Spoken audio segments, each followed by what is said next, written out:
The last 4 years were the hottest on records. If warming levels were to reach 2 degrees Celsius or more, it would be catastrophic. 오늘의 키워드는 기후위기 시대입니다.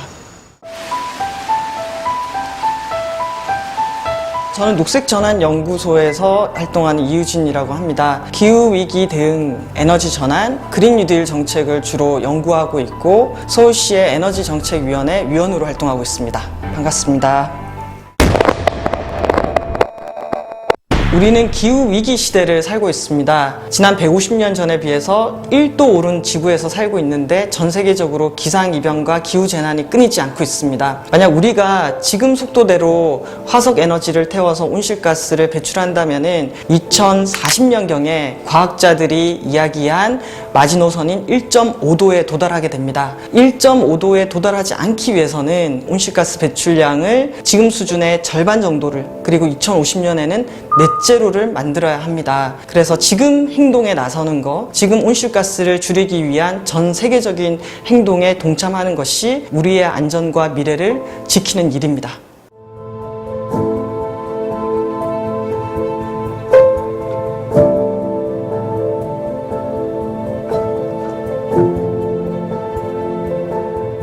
보통 우리 신체, 몸에 대해서도 이 평균 우리 신체의 온도가 1도 정도 오르게 되면은 상당히 막 몸이 아프고 막 병원에 가야 되고 이렇게 되잖아요. 그래서 이 지구의 평균 1도 상승을 우리 몸의 체온의 1도 상승에 비유할 수 있다라고 얘기를 합니다. 최근에 우리나라 극지연구소에서 연구하는 이 과학자의 말을 빌리자면은 지난 30년 동안 북극의 해빙이 약 25% 수준으로 줄어들었다라고 얘기합니다. 거의 30년 사이에 4분의 1 가까이 줄어들었다라는 거거든요. 생각보다 상당히 빠른 속도로 지구 평균 기온의 상승에 따라서 북극이 녹아내리고 있는 거. 기상 관측 이래 최고 온도를 찍었습니다. 이런 현상들이 전 세계 곳곳에서 일어나고 있는 거죠. 우리나라도 최근에 보시면은 2018년도에 40도에 육박하는 폭염이 있었고요. 지난해는 아주 늦가을 태풍이 있었습니다. 그리고 올해는 최장 장마 54일 동안 지속된 장마가 계속됐죠. 우리나라뿐만 아니라 지금 유럽 같은 경우에도 폭염과 가뭄 때문에, 그리고 호주 같은 경우에도 1월 달에 엄청난 대규모 산불이 발생을 했었죠. 곳곳에서 이전에 찾아볼 수 없었던 기상 패턴들이 나타나고 있다. 위기가 과시화되고 있다라고 보시면 될 것 같습니다.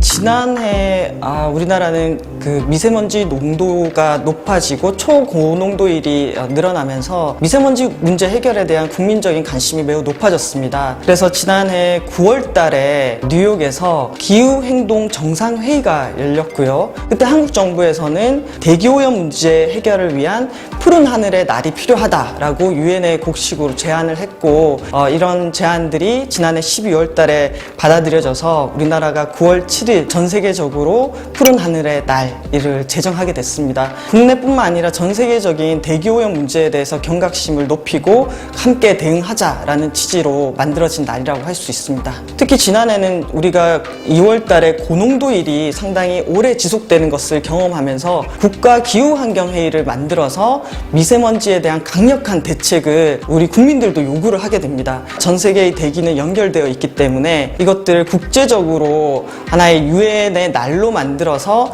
대응하자라는 이런 의미로 제안을 한 것 같고요.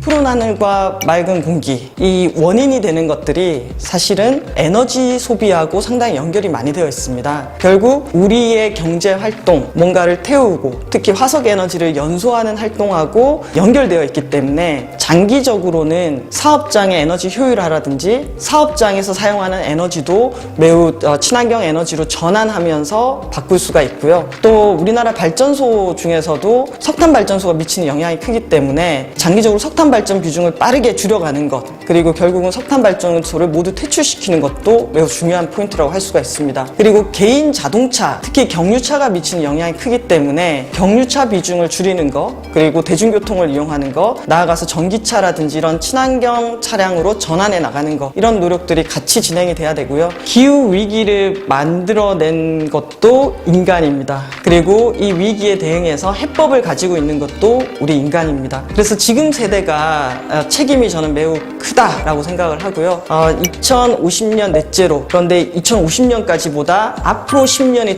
정말 중요합니다. 결국 우리가 지금 움직이지 않는다면은 1.5도를 향한 여정은 계속될 것이기 때문에 지금 행동에 나서는 것이 가장 중요합니다.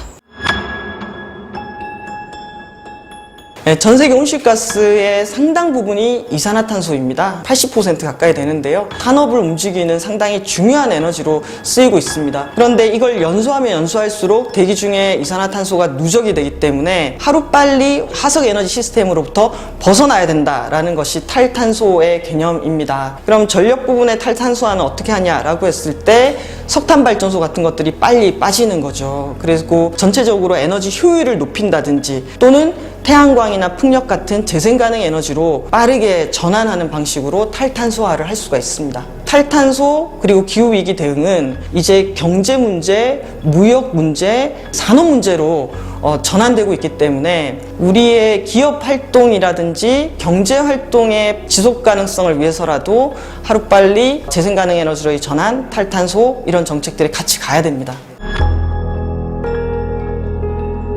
근데 2019년도에 지금 전 세계적으로 그린 뉴딜이 다시 등장하기 시작했고 한국 사회도 2020년 7월에 한국판 뉴딜의 일환으로 그린 뉴딜을 하기로 발표를 했습니다. 한국 정부가 그린 뉴딜을 코로나 대응과 그리고 앞으로 경제 나아갈 방향으로 설정한 것은 의미가 있다고 봅니다. 그 과제로 그린 리모델링이라든지 또는 재생가능 에너지 확대, 그리고 수소차, 전기차 확대 이런 것들은 장기적으로 산업의 전환 방향으로서 나가야 될 방향인데요. 일자리를 잃게 되는 분야, 발전 분야는 어떻게 할 거냐, 여기에 대한 대책도 같이 세우는 것이 최근에 등장한 그린 뉴딜의 핵심이라고 할 수 있습니다. 이걸 정의로운 전환이라고 하는데요. 전환을 하되 거기에 뒤처지는 사람들에 대해서도 함께 준비해서 질서 있게 전환하고 정의롭게 전환하자라는 개념입니다. 이런 시민들의 다양한 생각들을 정책에 반영할 수 있는 소통의 장, 공간 이런 것들이 만들어져서